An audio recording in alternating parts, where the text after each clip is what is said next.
चलिए आज हम जानते हैं बीमा डायमेंशन के बारे में। तो सबसे पहले हम इसका क्या जानेंगे? सबसे पहले हम इसके बारे में डेफिनेशन के बारे में जानते हैं। तो डेफिनेशन क्या है? सबसे पहले हम ये जानते हैं बीमा डायमेंशन किसी भौतिक राशि को किसी भौतिक राशि की माप को पूर्ण रूपेण व्यक्त करने के लिए मूल मात्रकों पर जो घात लगाई जाती है उसे भौतिक राशि का बीमा कहते हैं।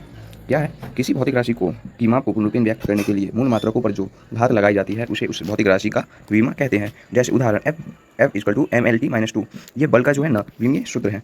जैसे हम आपको बताते हैं आगे, F इक्वल टू MLT-2। बल की विमा द्रव्यमान में 1 होता है, लंबाई में 1 होता है तथा समय में -2 होता है। यहाँ देख सकते हैं M मतलब द्रव्यमान। द्रव्यमान में दिया हुआ है बीमा कितना?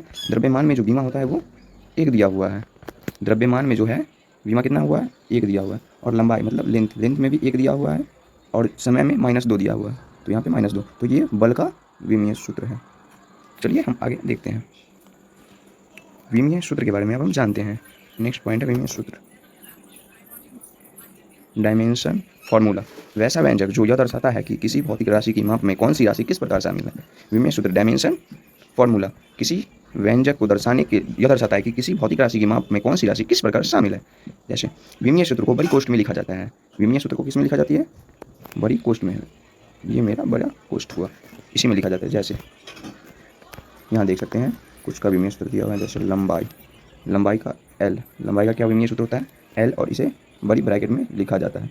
और द्रव्यमान का होता है M, इसे भी ब्रैकेट में लिखा है। समय का T, जहाँ आपको समय का बात करें वहाँ T लगाना है, वो भी ब्रैकेट के अंदर। विद्युत धारा मतलब AT, A और T के नाम से जाना है। तापमान मतलब K है।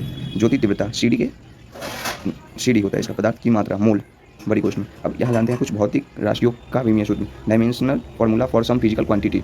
जैसे पहले हम जानते हैं क्षेत्रफल का। क्षेत्रफल का होता है जो है लंबाई गुने चौड़ाई। लंबाई का L और चौड़ाई का भी होता है विमीय सूत्र L। अब ये दोनों ब्रैकेट में आकर L² बन जाता है। जो क्षेत्रफल का विमीय सूत्र क्या हुआ? L² होता है। क्षेत्रफल का विमीय सूत्र क्या होता है? L²। उसके बाद जानते हैं आयतन का। तो इसका होता है लंबाई गुने चौड़ाई गुने ऊंचाई। तो L गुने L गुने L वो भी बड़ी कोष्ठ के अंदर। तो चलिए इस वीडियो को हम यहीं समाप्त करते हैं। और अगर आपको नोट करना हो इस तीनों टॉपिक के बारे में तो आप नोट कर सकते हैं। मिलते हैं नेक्स्ट वीडियो में अच्छे वीडियो के साथ। तो लाइक और सब्सक्राइब करना ना भूलें।